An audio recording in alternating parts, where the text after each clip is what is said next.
It became a legend before it even rolled off the production line. Shrouded by a mantle of stealth, it can fly into harm's way, deliver 40,000 pounds of destruction, and remain almost undetectable. Now, the B-2 stealth bomber on Modern Marvels.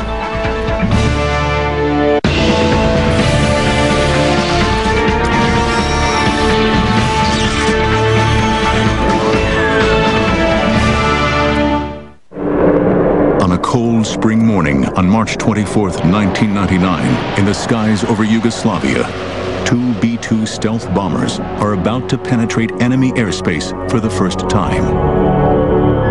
Early on, we weren't sure. What the enemy was capable of seeing or anything like that. In fact, the first night of Operation Allied Force, as the airplanes are flying into Serbia, there was a MiG engagement with an F-15 directly below the airplane. And it turns out the MiG had no idea that the B-2s were directly overhead. And hearing that report just started to really quickly build the confidence in stealth technology. In the cockpits, the two-man crew is entering its 14th hour of continuous flying. Having refueled over the Mediterranean Sea, they move into stealth mode as the sleek shapes of the B-2s vanish into the night sky.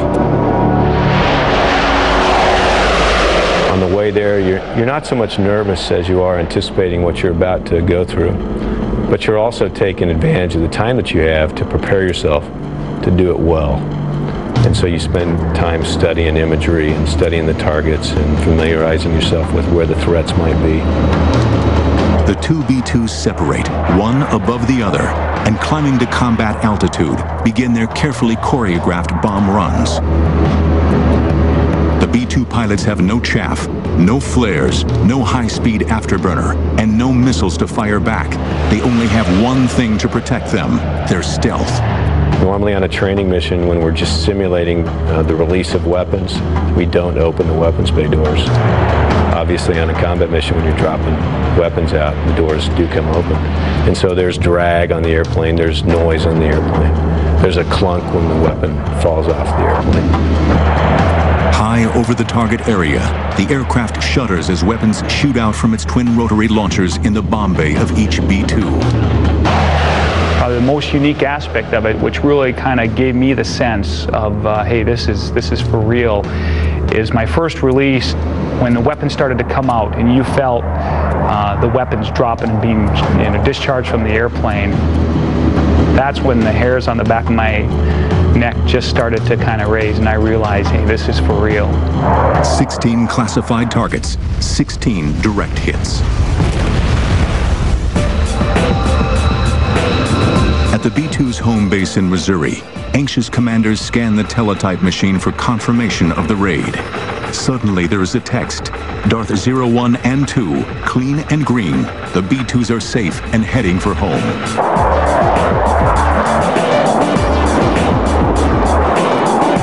In the final year of the 20th century, the flying wing had come of age and gone into battle.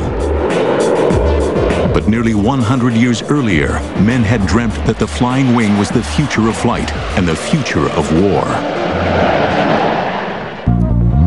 But it wasn't until the early 1930s that the dream became a reality, when two young brothers, Reimer and Walter Horten, first began to design wings for the new Nazi regime in Germany. The Horten brothers were very interested in highly efficient gliders.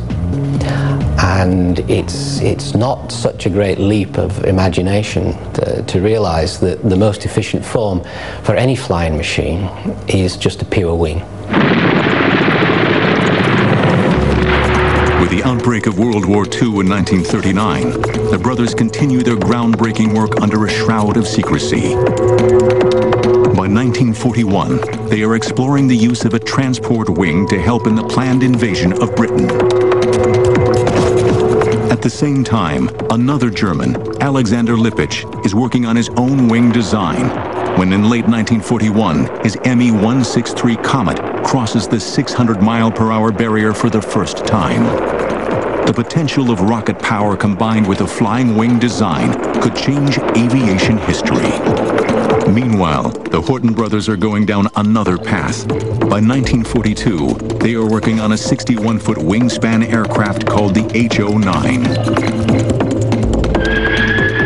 This would be powered by the Junkers turbojet engines that were to be fitted to the ME-262.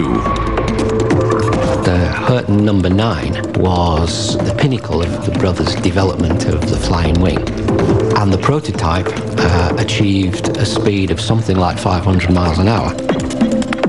They had clearly demonstrated that you could build a vehicle with jet engines, that you could fly it, that it had very high speed potential, and so they had really validated the concept.